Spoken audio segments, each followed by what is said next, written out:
That portion was brought to you by MX3. Dito ako believe.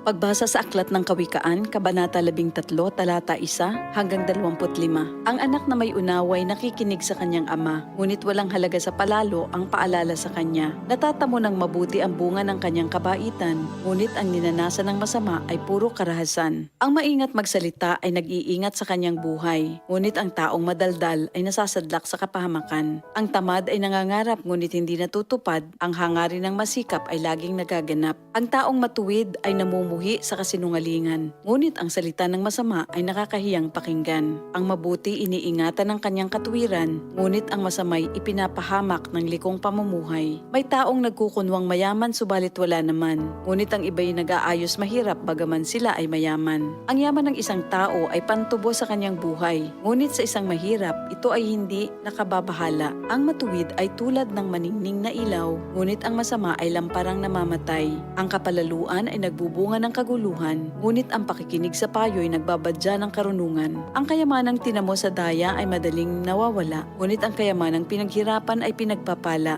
Ang matagal na paghihintay ay nagpapahina ng kalooban, ngunit ang pangarap na natupad ay may dulot na kasiyahan. Ang nagwawalang bahala sa payo ay hahantong sa sariling kapahamakan, ngunit ang nagpapahalaga sa utos ay gagantimpalaan. Ang mga turo ng matalino ay bukal ng buhay. Ito ay maglalayo sa bitag ng kamatayan. Ang katalinuhan ay umaani ng paggalang, ngunit ang kataksilan ay naghahatid sa kapahamakan.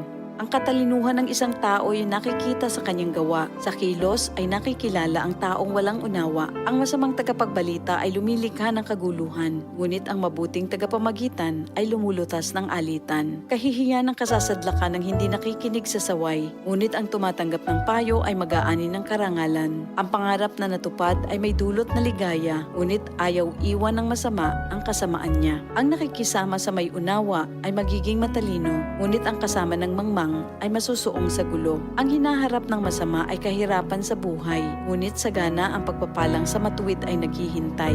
Ang matuwid ay nag-iiwan ng pamana hanggang sa kaapu-apuhan, at sa matuwid na uuwi ang naipon ng isang makasalanan. Ang bukid ng mahihirap may pangakong kasaganaan, ngunit ito'y nasasayang dahil sa kawalan ng katarungan. Mapagmahal na magulang, anak ay dinidisiplina. Anak na di napapalo, di mahal ng magulang. Ang matuwid ay sagana sa lahat ng kailangan, ngunit ang masama ay palagi namang nagkukulang. Ito ang salita ng Diyos.